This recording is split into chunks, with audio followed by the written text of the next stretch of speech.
rare and exclusive profile, founder of Costa Asset Management and high-profile member of the Costa Family dynasty, Robert Costa, joins our series on this episode to discuss his professional career. Robert, welcome to the program. Thanks for the opportunity to share your journey. To begin, I want to get a sense of the remarkable Costa family history, if I could. As I understand that the family's origins are deeply rooted in Sicily, but there is a connection dating back here in Australia to the late 1880s. Give us some colour around that, if you could. Yeah, well, it goes back 1893 actually. It was coming on the heels of a phylloxera epidemic through southern Europe, which wiped out all of the grapes, like wine grapes, which was the big industry for a lot of families and small farmers. And our family comes from the island of Salina, just off Sicily, and that was our livelihood, or my grandfather's livelihood. So with the eradication of all the vines, he moved down to Geelong, moved out to Australia to earn a living. He knew other family who had been here. So he came out here with my eldest uncle, so that's 1893, and he stayed here for a number of years. We're not sure, probably about 6 or 8 years. Or more maybe, something like that, sending money back home so the family could survive, grandma, and also at the same time saving up enough money to buy phylloxera-resistant rootstocks out of America so he could replant the vineyards, and which he did, and he went back and they replanted the vineyards. And then my dad was born a bit later, so he sort of had two separate families. He had the first one, and then he had dad and a couple of girls a bit later on. So yeah, my dad actually didn't see his brothers until the end of the First World War, because the two eldest uncles had joined the Italian army, who were in that war. They were on our side, so that was okay. And at the end of the war in 1918, they called back into the island on their way back to Australia, and that's when Dad met his brothers for the first time. Of course, at that time, Dad was only 8 years old. So when he was 15, he moved out. He moved out to Australia too, and joined his brothers out here. Now, if I recall correctly, you had a great uncle, George Vergona, who established a greengrocery business known as Covent Garden in the late 1890s and built that up over a number of years before your father Tony and mother Mary took over as sole owners in 1938. Give us some colour around that, if you could. Yeah, well, George, and because when I was only a little kid, I only even knew him as Uncle Fat, because they called him, and Uncle Fat and Auntie Fat, because they were. And so they'd had the Covent Garden business. It was a fruit shop long before that. It had sort of a few owners beforehand, going back into probably 1860s when it first started out as a single level, small shop, and then later on they put a few rooms upstairs, 3 rooms upstairs, and then Mum and Dad extended it later on again. But they took over the shop in 1934. Dad took over that shop. Then he got married to Mum in 37. Frank, the eldest brother, was born in 38. So let's now fast forward to the formal establishment of the Costa Group in around about 1959, if I'm not mistaken. How did your brothers Frank and Adrian go about building the company in those early days? Yeah, well, in 59, Frank and Adrian, the two eldest, they bought a half share off Dad of the shop, and in 61 they bought the other half out. So it wasn't until 61 that they could actually start to expand past retail, because Dad wasn't keen on wholesaling and anything like that. But once they had full ownership, then they started to move out into serving like hospitals, cafeterias, restaurants, and built then a wholesale trade serving other retailers, etc. And it really kicked off in 65 when the first supermarket came to Geelong, and that was the Coles store in Belmont, which was their third store in the country. It was in Belmont, and so we started serving that in conjunction with Watson's, who were the other wholesalers in Geelong. And then following Coles, of course, we had Safeway came along, Woolworths were there, we had Myers were doing fruit and veg at the time. So we were dividing it up between the two of us pretty well. And then in 69, at the end of 69, when I joined the business, after finished matriculating, and we bought Watson's out, and so that really gave the business a kick along from that point. So from there, let's talk about your own background. As I understand it, you were born in Geelong and attended St Mary's Primary School and later graduated from lovely Banks Channel College. Tell us about those experiences, if you could. We lived above the shop, in Moorabool Street, until I was 7. So I moved out in 1960, because that's when Dad was in the process of retiring. So he bought a house out in East Geelong. So we moved out to live at East Geelong at that time, and all the other boys except Frank came out there, because Frank had gotten married then, so he actually moved in above the shop. He took over that residence and with Shirley, and the rest of us moved out to East Geelong. And so I lived there for a long time, probably a good 15, 16 years. So all of my part of my primary education, all my secondary education, I was living out there. But unfortunately, when I was 11, my mum had a series of cerebral hemorrhage attacks, and she was completely incapacitated. So she spent the next 25 years in a home, and until she passed. So that really caused a lot of turmoil, in the family. So Dad just sort of had to take over being Mum and Dad, so which was pretty tough on him, but he did a great job. He got us all there. So I went to Chanel College, matriculated there at the end of 69, and from that point on, I really didn't have a clue in that last year what I wanted to do. So Dad said, well, you're not going to do nothing, so go and join your brothers. So away we went. A sense of that early exposure to the business, working with your brothers. What were you doing? What was some of those formative experiences that you had?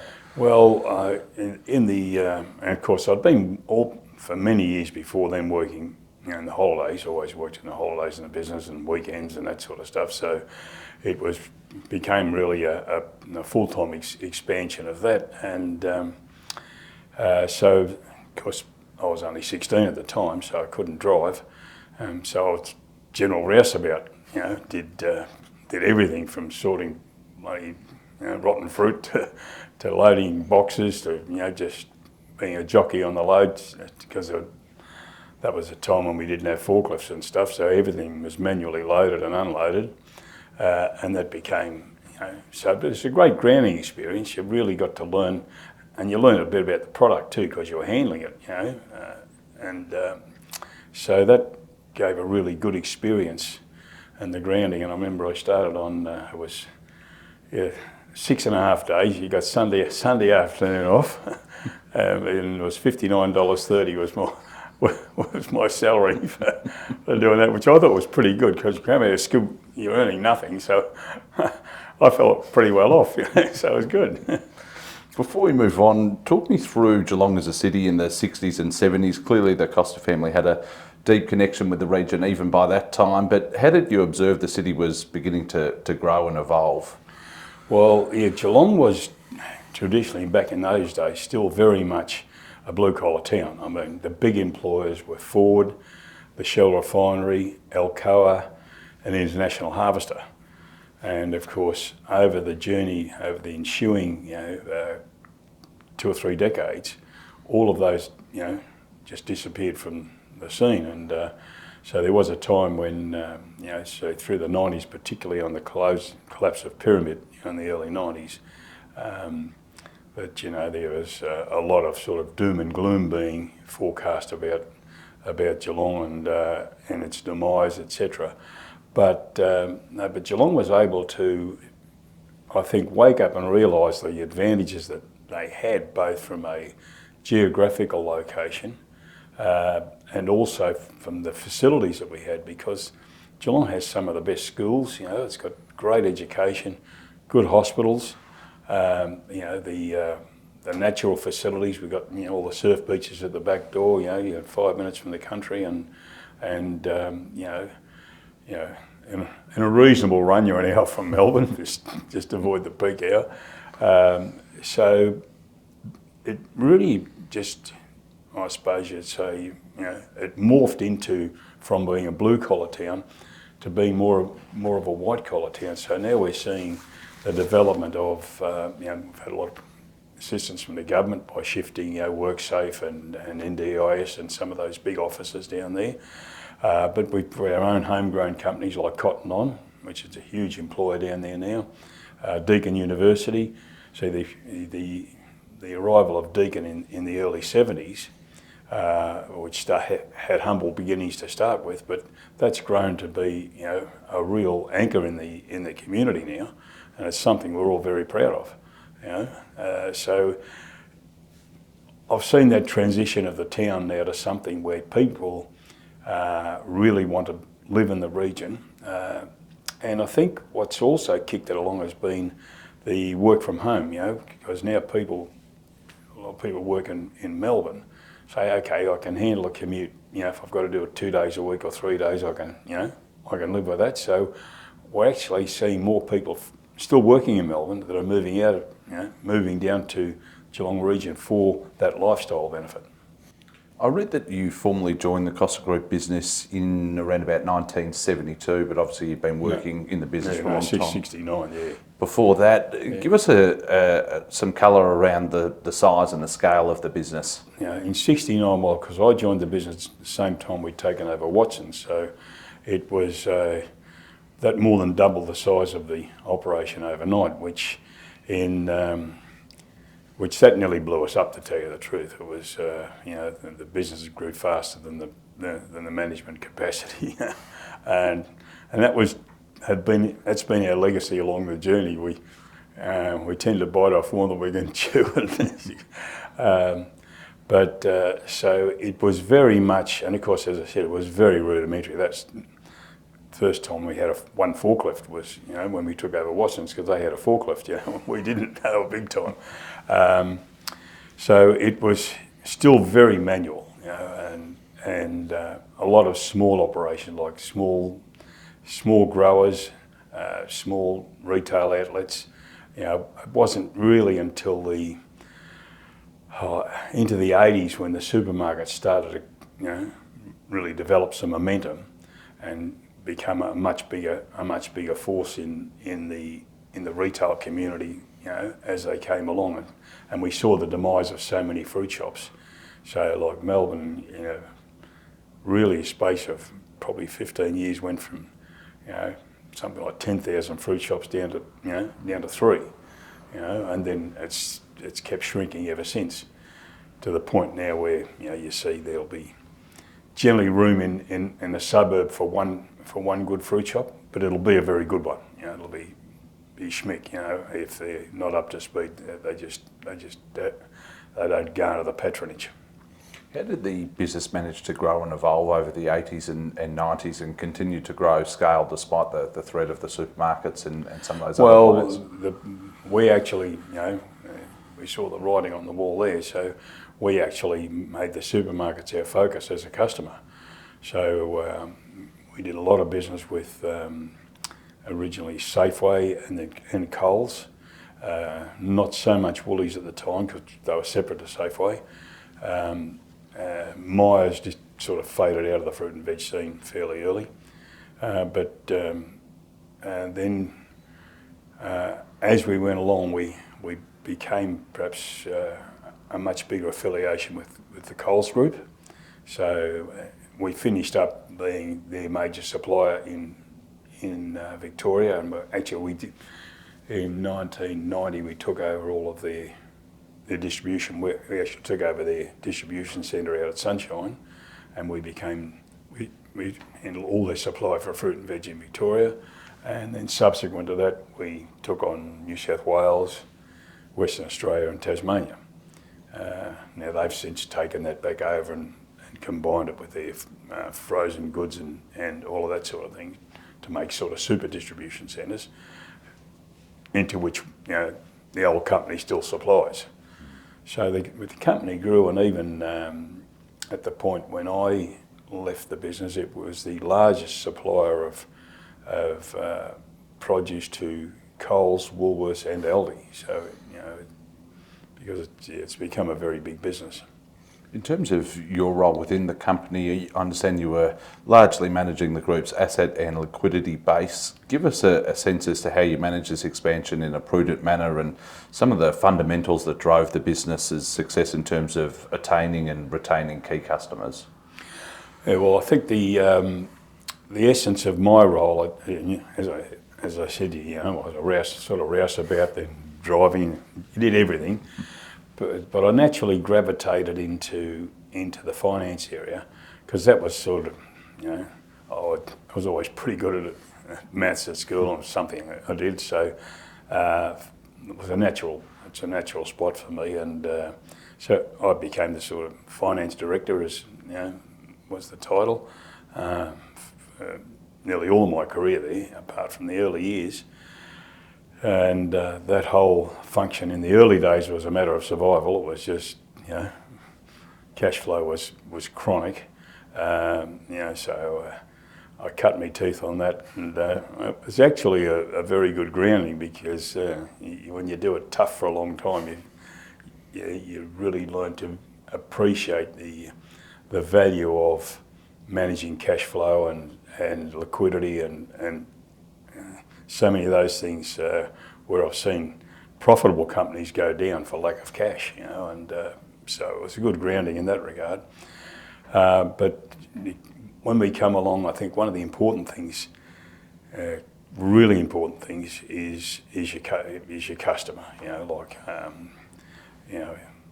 We can all wrap it up and say a lot of things, and of course, the most important thing is your staff and your people. But the customer and being attuned to where the customer's going.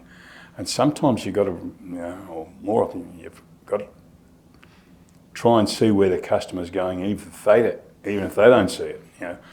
And in a way, I suppose, reading the industry, where's the industry going? And so going back into the late 90s and the turn of the century, we started to see signs of, we're watching Walmart in the US, because Woolies were starting to adopt the Walmart model, and we saw Coles recruiting some personnel from Tesco in the UK. So we actually went and had a look at those models there, and we realised that what was happening was there was the demise of the middleman, in that the big supermarkets over there were dealing direct with major growers. So we could see the writing was on the wall, because we were the quintessential middleman. We were buying from the growers to sell to the supermarkets. So we said, well, we don't think there's a lot of future here for us. So we needed to either go one way or the other, either go into retail ourselves. We tried that back in the 80s, and it was an abominable failure, so we're not going there again. But we did think, we did identify a number of products where we could be, either number one or number two in the production in Australia. So rather than try and handle the whole range of product, which we did, a couple of hundred different lines, we tried to identify where we thought we could be pretty good. So we started off with grapes, table grapes and glasshouse tomatoes in the formative years of those industries. And then in 2006 we took a chunk of what was then known as Chiquita brand South Pacific, because they were in trouble. So we took a private placement of 25% of that business, and then ultimately we bought it, took it over altogether, and they had a big holding in the citrus, mushrooms, bananas, and berries, which were four key categories. So when we we paired those up with the two categories we have. That gave us six lines where we could be major suppliers. So we morphed out backwards, I suppose, from being wholesalers back into being major producers. So in the finish, we exited the wholesaling altogether. We're also in road transport. We got out of that altogether too, and we just concentrated on being producers. Clearly, over the 4+ decades of which you were associated with Costa Group, there would have been a lot of challenges and hurdles that you had to overcome economically and politically and with some of the customers and suppliers and that sort of thing. How did you go about overcoming some of those hurdles and ensuring that the business was on a stable footing throughout? I look back now, and there were a few occasions where, in all reality, I can say it now, we were broke. We just weren't telling the bank, like it's just survive at all costs, and which we did with the help of some really good friends who, and I think this is the value of these personal relationships, who would just give us a loan with no paperwork at all, just say and they'd trust you. They'd say you'll give it back when you can, which we did. But it's because of that level of trust that we got through, because people trusted and supported us. So that was really helpful, and of course since then we've been able to help some other people as well. So what goes around comes around. But this was one of the legacies that we had, was our, as I mentioned before, we tended to grow the business faster than our management capacity to actually control it. So whilst we were, I remember we only ever used to get profit and loss at the end of the year. The accounts would come around in September, October and say, oh, you lost money last year, So how can we lose money? Like, we're working 7 days a week, we can't work any harder, And we were working bloody hard, but we needed to work smarter, So we were fortunate in 1982 to get a hold of a chap, he's passed on now, but Ted Ashcroft, who came in as a management consultant, and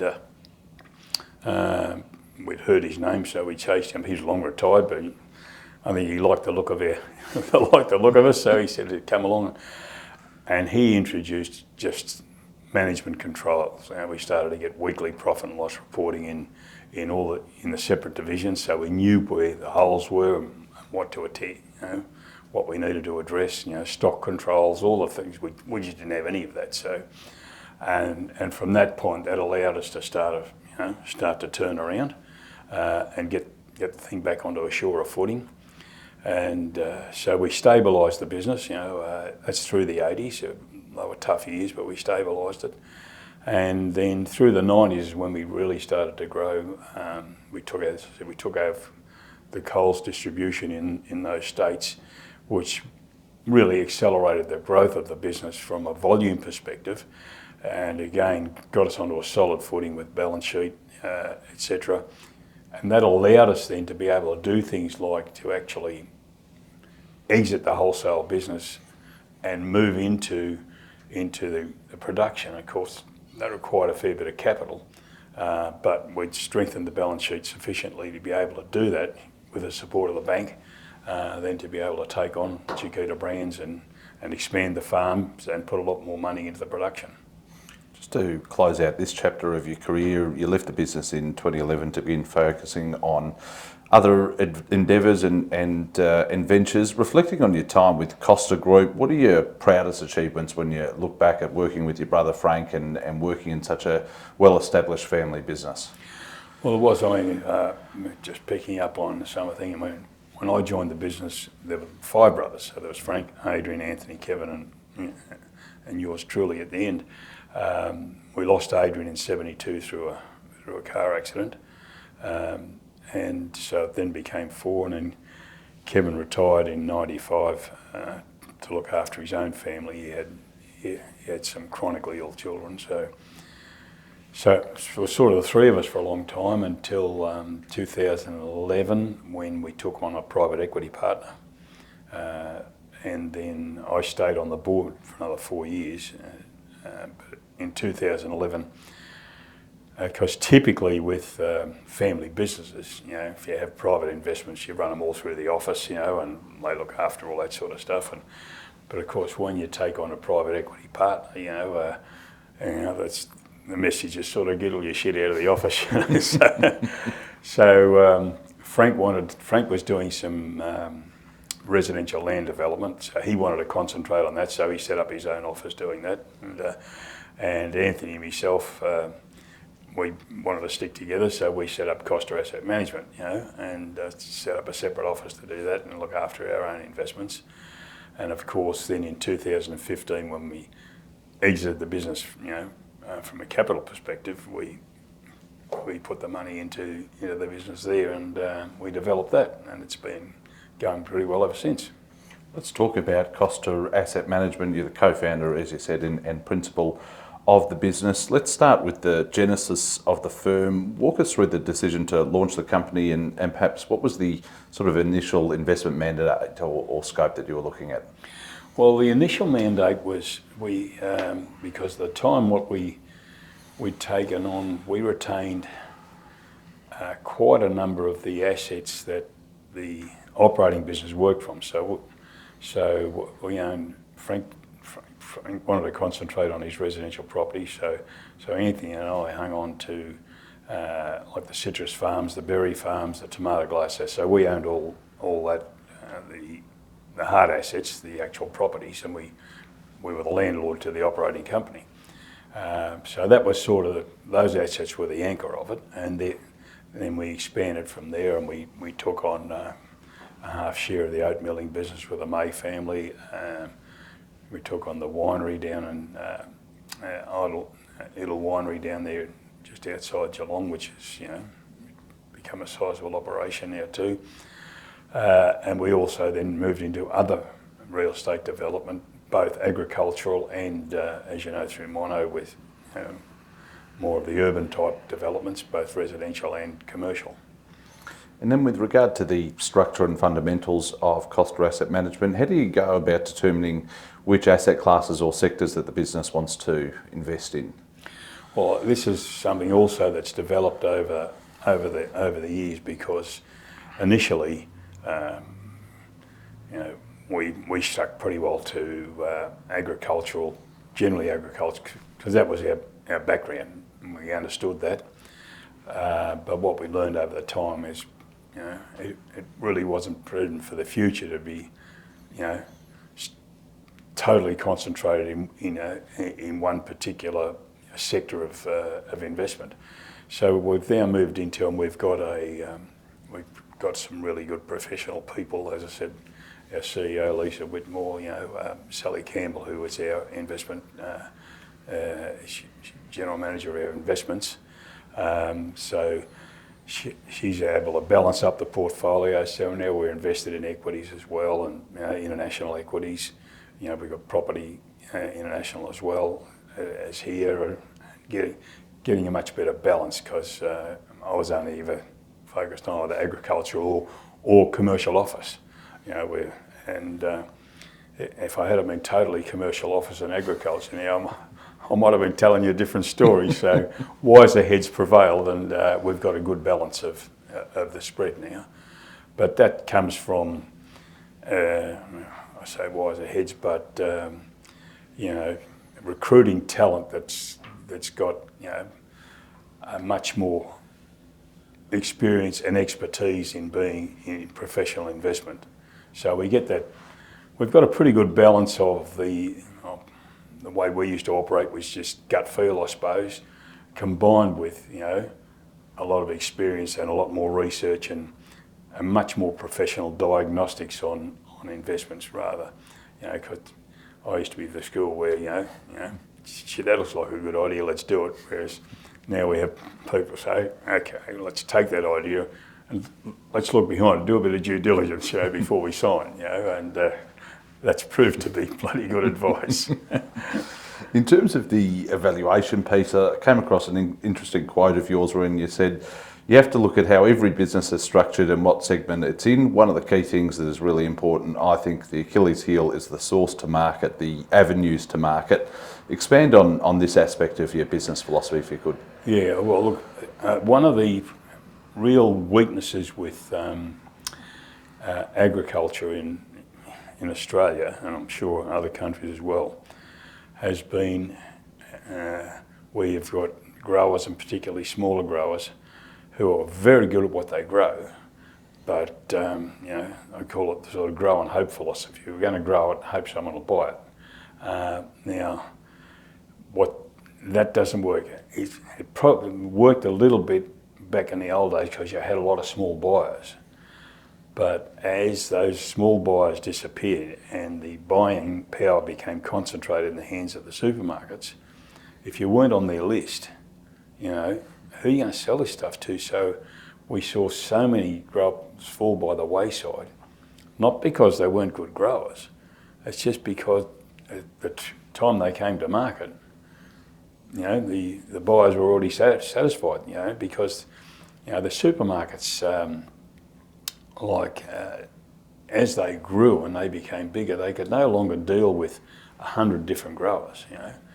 They all reached a point where they said, we've got to concentrate this down. They wanted to get down to single desk buying, so they said we can't deal with 100. I remember at one stage there, Woolies went from 84 citrus suppliers down to 3. In the space of a couple of months. They just went through the list and identified the 3, which was, we weren't one of them, identified the 3 that they wanted to deal with, and just let the rest go.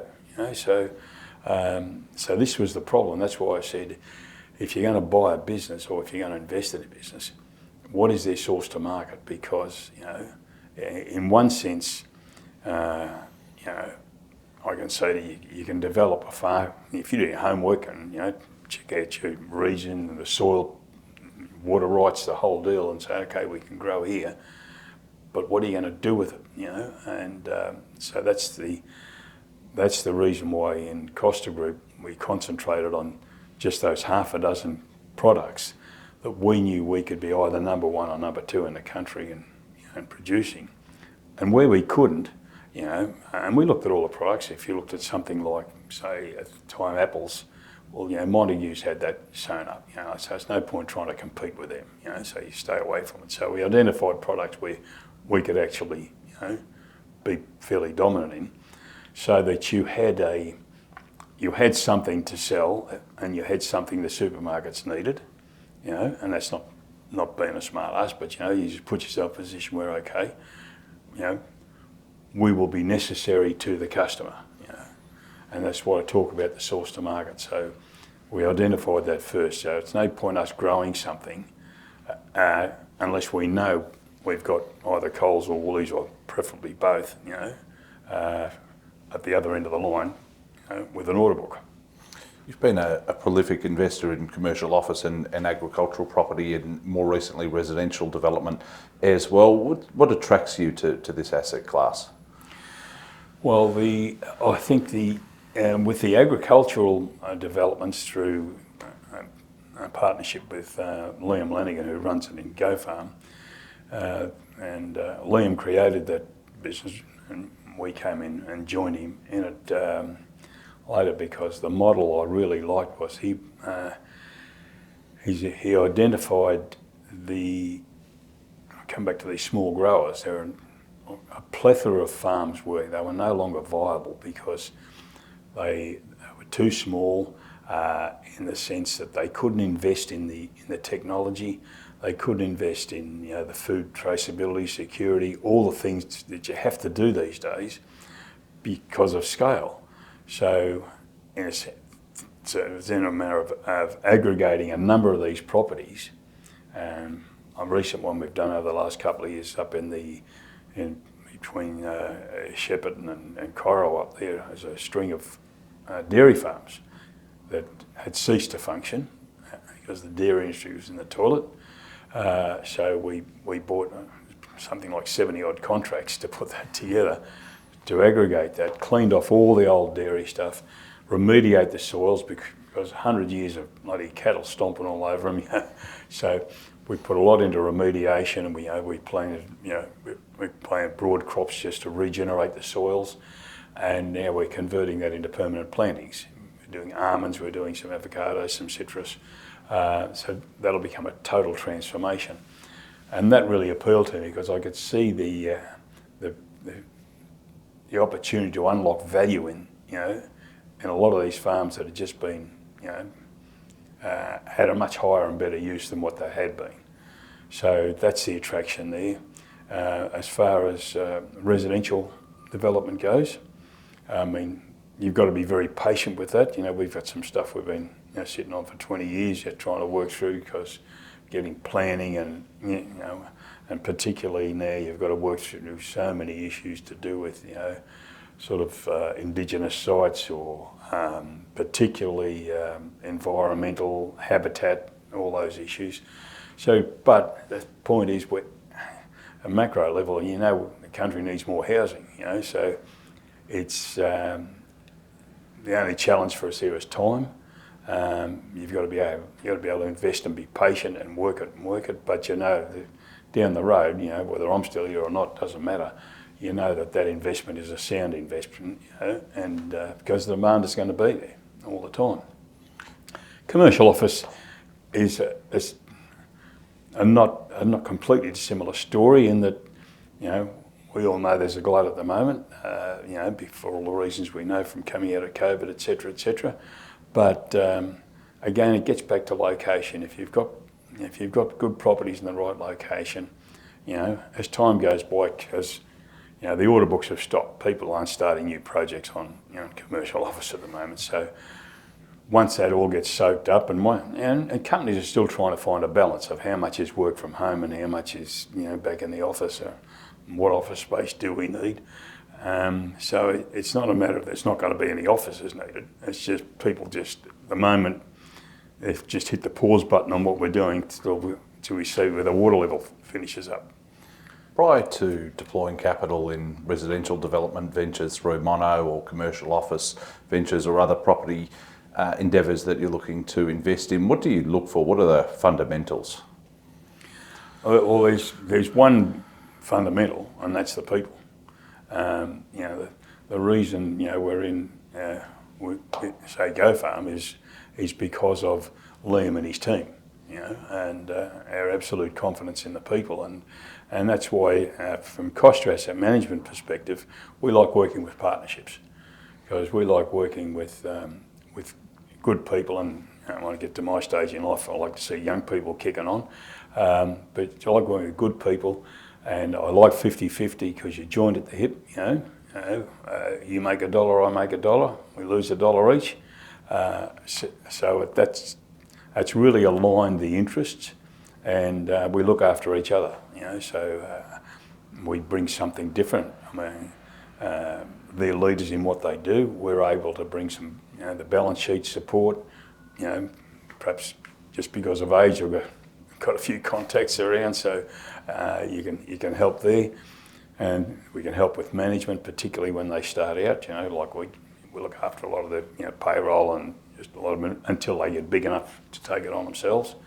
So that's it in a nutshell. It's the right people. If I'm not happy with the people, then I don't care what the business is. I'll just move on. I don't need to, because I enjoy working with good people. In addition to investments in property, and you did touch on it there, Costa Asset Management also provides capital towards private equity and venture capital businesses as well. What's your evaluation of these two asset classes, and what do you like about investing in them? Well, again, it's a couple of things. One is, and first and foremost, is you've got to have confidence in the actual operator.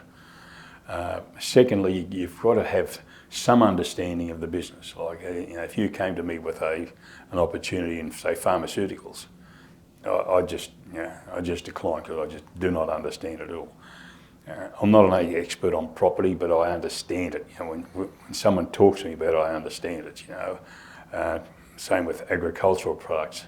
I'm not an expert, but I understand agriculture just because of our pedigree. So, and I understand, I've learned to understand a lot of other things too. But if there's something that is just right out of left field, we just don't touch it, because it's you're trying to compete with people who do know the business. So we think that's a bit of folly. So I want to ask you about the Australian business landscape and its maturity over recent years. What have been the dynamics that have been most prevalent from your perspective, and how have you positioned the Costa Asset Management business to be able to move in and out of different asset classes and sectors with flexibility like it has? Yeah, I think that's one of the key attributes of our business, is that we're sort of big enough to be able to handle some sizable projects, but we're small enough that we can move fairly nimbly, because we're a private operation. So unlike listed entities, and we're at a time as a listed entity where all the focus is on the share price at June 30th, and then everybody's attuned to that. So decisions tend to be more short term, whereas we have a much longer horizon. So, because we're a family business, we do stuff, as I said, some of the real estate stuff, residential stuff we'll do, we know won't mature for 20 or 30 years, so call it land banking or whatever, but it's just having a longer horizon and being able to make those decisions. So that allows us to be a lot more nimble, and as you said, we can actually exit positions if we don't want to be there. And that's important to be able to do that. You raise a good point there in terms of the benefits of remaining private over being a listed business. Are you seeing, or is your sense that more businesses will remain private in future, just due to the benefits of being able to be long term, not have the focus on red tape and governance and share price and all that sort of thing? I don't know that there's any particular trend you could put there. I mean, this sort of thing goes through peaks and troughs. At the moment, IPOs, are fairly short on. They're not happening like they were, 3 years ago. But that'll come in waves.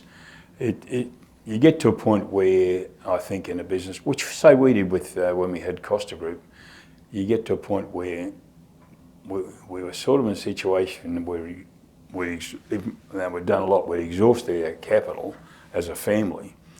There were things we really wanted to do and we couldn't do, acquisitions. There were businesses we wanted to shut down, we couldn't shut down, for different reasons. So the injection of capital from a private equity player allowed the business to actually do the stuff it needed to do.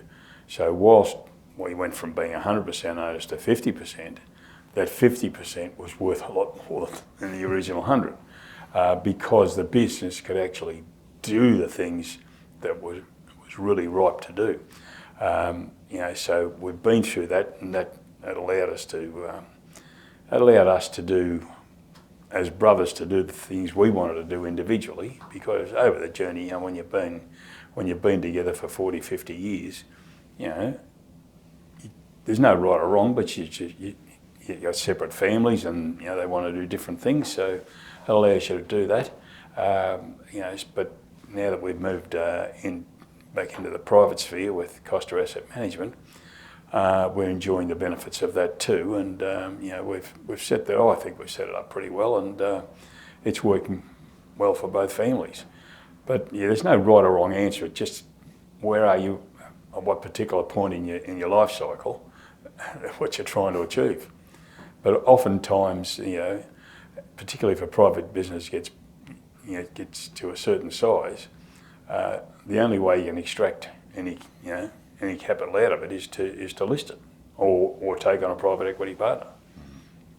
Reflecting on the Costa Asset Management journey, it's now been well over a decade since its inception back in 2011. What are the lessons that you've learned? I think the lessons we've learned are you can't run a business on gut feel. I've learned that one. It's still very handy, because that's what alerts you to the opportunity. But you do need, you really do need the systems and the people with specialist expertise to actually take the whole thing on and to manage the business and run it forward and to more specialise rather than be one person who generalises in everything. You need to have specialist people who know what they're doing and focus on and are accountable for what they do in each area. And that's, as I said, that's why we like the partnerships, because you've got a partner who's just totally focused and has the blinkers on and concentrating on that specific area. I thought we'd close out our discussion by exploring a few other aspects to your career. You served as Mayor of Geelong West for a period of time. Tell us about how that position came along and some of the experiences you had in that role. Oh, well, of course, back in the day, pre-amalgamation, so the councils down around Geelong were all pretty small, So it was a much more social thing than municipalities are today. So the citizen, any citizen could just walk in and talk to the engineer, or because it was like that. So it was very enjoyable. It was apolitical, It was just the local council. So and that's where our business was located there. And I lived there, so I got tapped on the shoulder to do it. So I did it I was on the council for 8 years. I was 2 years as mayor, and it was really enjoyable. I wouldn't want to do it today. It's all politics today, so the fun wouldn't be there the same as it was then. You've also served as chair of the Geelong Region Innovation and Investment Fund. Reflecting on this role, and we did speak about it before, how far has the Geelong region come over recent decades, and what's still required in the years ahead to turbocharge that growth? There's a fair bit of momentum for Geelong. A hobby horse of mine has been the actual city centre itself. It's terribly run down. And I think the main cause of that is the structure of the old buildings. You've got these very small, they're only 6 metre frontages, old buildings that it's very difficult to do anything with as an individual building, because the sites are too small. But you've got a lot of owners who are they're not local, so they just sit on them, and so we've got a lot that are closed down, or they've got $2 shops in or whatever, and it's only the state government can do it, but they just need to take the handle to it and just push some of these, like put 4 or 5 together and do some decent developments. We've got the Market Square retail set up in Geelong. It's owned by Singaporean owners who, I know the council's been trying to, it was in the paper I think yesterday, the council's been trying to communicate with them for ages and they just won't even respond. And the thing is moribund. I mean, if you go into this, it's a 2-storey shopping complex, and half the shops are closed. So the Gloria Jeans is closed down this week, because there's no foot traffic. But they can't get an answer out of these Singaporeans. And they keep paying their rates and paying the bills, and they just said no, they've got no interest in communicating. So, but I don't know. But somebody's got to, needs to really take a big stick to it. When I say a big stick to it, one of the proposals has been to offer a very generous planning control on the site. To put some real value into it for them to sell it, to try and induce them out of it that way. But anyway, I'm digressing here. So for me, the weakness at the moment is the CBD. On the upside though, there is a lot of private capital being deployed by residential developers and commercial developers into the region. Where do you see the city over the next 10 to 20 years? And do you see this sort of increasing awareness that it will be Melbourne's second, or Victoria's second CBD starting to inject capital into the area? Oh, without question. I mean, with that caveat aside about the actual city centre itself, but there's so much great development going on. Everything along the waterfront has really kicked on very well.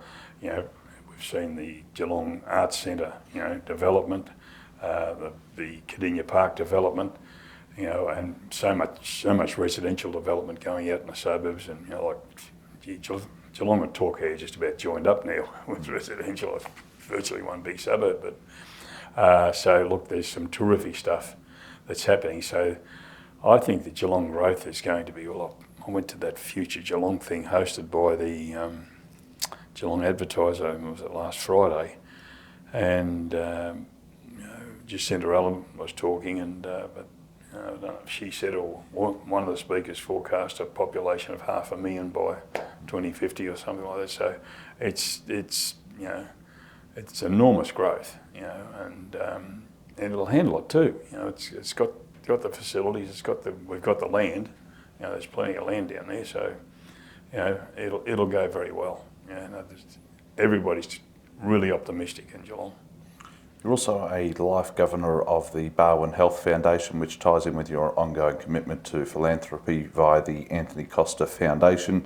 What drives your long-held belief in giving back? Look, I use the term I use when I'm talking internally, but you know, either working with a family is just getting balance.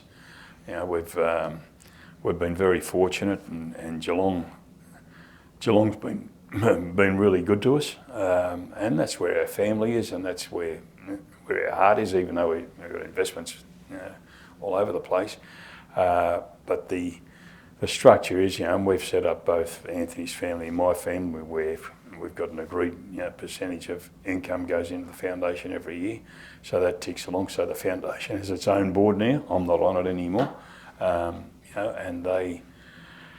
and they allocate the funds every year. So that pie's been growing year on year. So that's worked out really well, and it's to me it's part of being in this community, and so you know,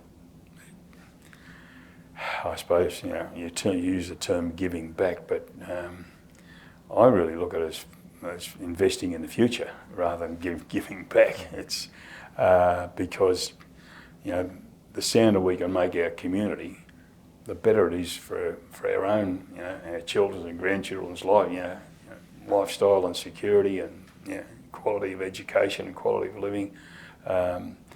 You know, and one of the challenges with any community is, you know, you get pockets, and I always say this, and we know that you know, one of the challenging areas for Geelong is Norlane Corio, you know, and the thing is, coming out of Geelong, you drive through those two suburbs on the way to Melbourne, and it's very easy, you know, to just drive to Melbourne. You don't look left or right, you don't think about it, but you know, that's the sort of thing we've got to be aware of, because you know, that weakness in those two, in any area, you know, weakens the whole community. So anything we can all do in different ways, we're not the only ones. There's you know, plenty in Geelong who put a lot of support in, and that just goes to help to shore up, you know, the fabric of the community. Because I tell you, because the worst thing you want to finish up with is something like Johannesburg, where you know, where you've got to have barbed wire and all this sort of stuff, you know, separating one section of the community from another one. Dumb. As you know, the Costa family name is a household name anywhere you go in Melbourne or Victoria, and even Australia. People will recognise that name. I want to ask you about working with your brothers over the years, Frank and Anthony and Adrian and the rest of them. How was that? You know, what did you learn from them, do you think? Oh, look, one of the things working with a family is, shit, we fought a lot, I know that. But the good thing about the strength of a sibling relationship is you can have a fight and 5 minutes later, you know, you just get back into it, you know, because we knew we had to, you know. And that's the thing that carried us through the tough times, is everybody just puts their head down and tail up and just going. You're not worrying about, you know, who's doing what or what you think you might be entitled to or not entitled to. You know, you're in this together, and we see it through together, which we did all right through. and that's why, you know, with family businesses, I know people can be critical and say, you know, it's shirt sleeves to shirt sleeves or one of those things, but the fact is, you know, once you move from a sibling relationship down to cousins, the bonds are very different. You know, it just is. Sibling relationships are very tight. Even though you fight and you scrap and you squabble but you know, you're very tight. Whereas, you know, we've got some where the cousins hardly see each other from one year to the next. You know, and that's it. It's human nature. You know, so I think you know, the strength of the Costa business has been the strength of the brothers' relationships. How proud are you of the Costa family legacy today? I think appreciative is probably a better word, because, you know, in amongst that is a great sense of appreciation of the fact that we got through. I mean, apart from hard work, we had a couple of lucky breaks, because I know people have worked a lot harder than I have, and they never got the lucky breaks. You know, so they went by the wayside. So it's really appreciative of being, you know, in a good town, you know, that gave us the opportunity, and being able to develop and, you know, and take it forward. So and, you know, through, you know, particularly obviously Frank was the front man for all his life, really, running right through, and his leadership. Frank had terrific leadership. His ability to garner people on side, particularly in the tough times. You know, Frank would always be right out the front with a smile on his face, and, you know, and bring everyone along with him, which was really important. And of course, you know, through the footy club too, has really helped to, you know, marry that name with the footy club. So most people just synchronise it with the footy club, and but you got to assure them, no, we don't own the footy club. We just turn up and shout and scream like every other idiot on a Saturday afternoon or whatever. So, business owner, private investor, philanthropist, you've achieved an incredible amount over your career. What are the keys to your success in both business and in life? I think is I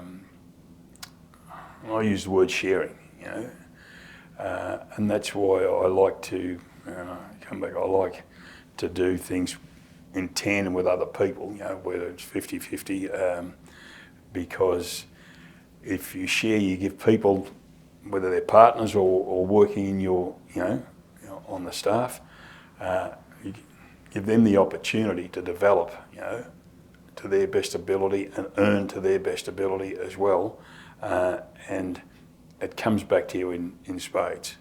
Yeah, and that's why having the calibre of people that we have, where the mutual trust is, you know, is just taken. We just know it's there both ways.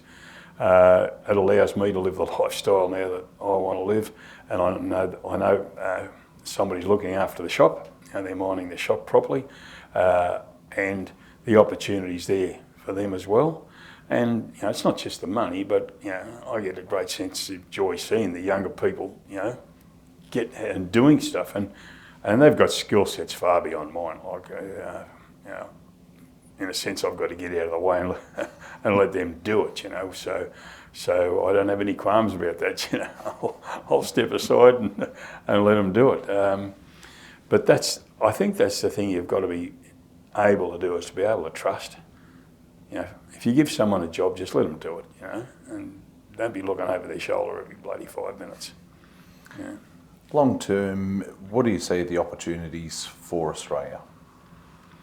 Oh, look, I think, you know, you've heard it said before, but I've said I like travelling. I've just come back from Turkey last week, and you know, and I love the experience. It's a great place, but, you know, you're looking at inflation rates at 70% in Turkey at the moment. You know, mortgage rates are 55%. Like, you know, as much and all as you complain in Australia about having interest rates at 6 and 7%, you know, if you try 55 and see how you enjoy it. it's a country that has got just so much going for it. My concern is where I see, both from a micro level, even in my own family, but from macro level in the country, where there's a greater focus on entitlements and not on your responsibility as a citizen, or your responsibility to your fellow citizens. But I'm seeing too much of this, what I'm entitled to, and if there's a problem, well, the government will fix it. It's up to the government to fix it. Well, who's the government? The government's us.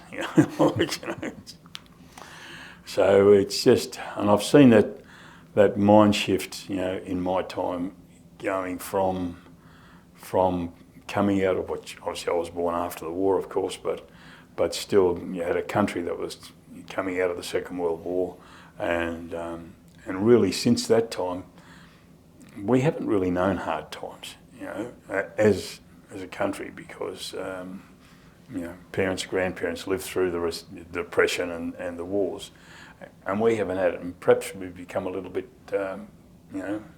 spoiled, a bit laissez-faire, and taking things for granted, and that can be dangerous. What's next for Robert Costa? Oh, look, I just want to keep doing what I'm doing. As I said, I'm very fortunate. Like I hold the role of chairman. I've got a really good team that do the heavy lifting, and so my major role now is relationships, both internally and externally. The development of the foundation is a key focus for me, to make sure that continues to be supported and develops, and just ensuring that the people running the business have got the necessary tools, and that they're in everybody's in the right space. So it's just really, if I can do my bit, to support the key people, they'll make sure everything happens. Robert Costa, it's been a pleasure having the opportunity to have you on our program. Thanks for your time. No, thank you, Rob. Much appreciated.